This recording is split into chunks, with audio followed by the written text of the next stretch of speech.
Perkenalkan nama saya Aldiansa Zain, saya mahasiswa dari STISIP Widuri, akan menjelaskan apa itu Technological Determinism Theory.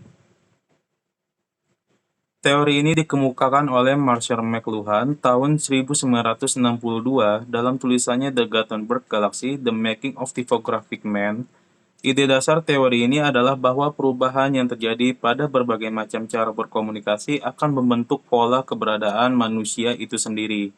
Teknologi membentuk individu sebagaimana cara berpikir, berperilaku dalam masyarakat, dan teknologi tersebut akhirnya mengarahkan manusia untuk bergerak dari satu abad teknologi ke abad teknologi lainnya. McLuhan berpendapat bahwa media merupakan faktor utama yang paling mempengaruhi hal lainnya. Secara umum, teori determinisme teknologi ini berusaha menjelaskan sebagaimana sebuah teknologi, terutama media, sangat berpengaruh dalam menentukan bagaimana individu dalam masyarakat memikirkan, merasakan, dan melakukan suatu tindakan tertentu. Pada dasarnya, pemikirannya adalah perubahan-perubahan cara manusia untuk berkomunikasi membentuk keberadaan kita, dan sebagai budayawan, ia berpendapat bahwa budaya itu terbentuk berdasarkan bagaimana kemampuan kita untuk berkomunikasi. McLuhan berpikir bahwa budaya kita dibentuk oleh sebagaimana cara kita berkomunikasi. Teori ini memiliki 3 kerangka urutan pemikiran. Yang pertama, penemuan dalam teknologi komunikasi menyebabkan perubahan budaya. Yang kedua, perubahan di dalam jenis-jenis komunikasi akhirnya membentuk kehidupan manusia. Dan yang ketiga, sebagaimana yang dikatakan McLuhan, bahwa kita membentuk peralatan untuk berkomunikasi, dan akhirnya peralatan untuk berkomunikasi kita gunakan akhirnya membentuk atau mempengaruhi kehidupan kita sendiri. 3 kerangka pemikiran tersebut, McLuhan menyatakan bahwa media merupakan inti dari peradaban manusia. Teori determinisme teknologi semakin berkembang seiring dengan perkembangan teknologi komunikasi yang sangat berpengaruh terhadap perkembangan media massa. Juga interaksi sosial antar sesama manusia dengan ditemukan dan masuknya internet dalam kehidupan sehari-hari. Determinisme teknologi berawal dari asumsi bahwa teknologi adalah kekuatan kunci dalam mengatur masyarakat. Dalam paham ini, struktur sosial dianggap sebagai kondisi yang terbentuk oleh materialistik teknologi. Lain halnya dengan analisa Feinberg yang mengemukakan 2 premis determinisme teknologi yang bersalah.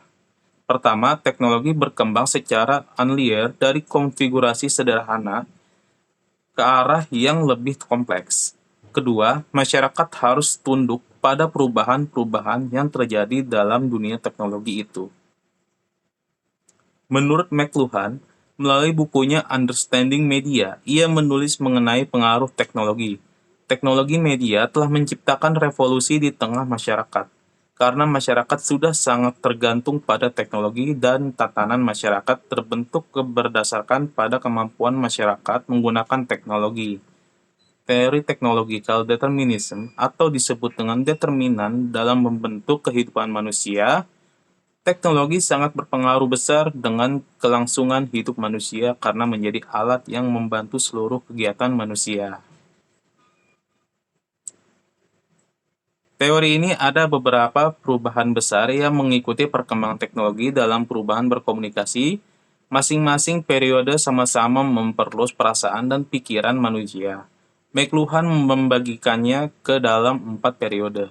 Dalam masing-masing kasus yang menyertai perubahan atau pergerakan dari era satu ke era yang lainnya membawa bentuk baru komunikasi yang menyebabkan beberapa macam perubahan dalam masyarakat. Pertama, era kesukuan. Era ini kemudian diikuti oleh era tulisan, lalu kemudian era mesin. Berulang. Pertama, era kesukuan. Era ini kemudian diikuti era tulisan, kemudian era mesin cetak, dan terakhir era media elektronik di mana kita berada sekarang. Bagi masyarakat primitif di era kesukuan, pendengaran adalah hal yang paling penting. Peran otak menjadi sangat penting sebagai wilayah yang mengontrol pendengaran, Dengan pengenalan huruf lambat laun, masyarakat berubah ke era tulisan. Era tulisan mendudukkan kekuatan penglihatan sepenting pendengaran. Dengan memasuki era tulisan, terjadi perubahan yang penting dan perasaan serta pikiran manusia semakin diperluas. McLuhan menyebutkan bahwa perubahan dengan penggunaan tulisan sebagai alat komunikasi menjadi pendorong munculnya ilmu matematika, filsafat, dan pengetahuan yang lainnya. Contoh kasusnya ada beberapa, yaitu sebagai berikut. Yang pertama adalah mobil menjadi pengganti kuda sebagai kendaraan berkendara. Yang kedua, kompor merupakan teknologi yang menggantikan batu atau kayu bakar sebagai alat memasak. Yang ketiga, email menjadi pengganti surat menyurat untuk dikirimkan dengan waktu yang sangat singkat. Yang keempat, munculnya smartphone memungkinkan kita untuk berhubungan dan bertukar informasi dan merupakan sarana mendekatkan yang jauh, menjauhkan yang dekat. Sekian dari saya. Terima kasih. Dah.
Mari bergabung bersama Widuri untuk hari depan yang lebih baik.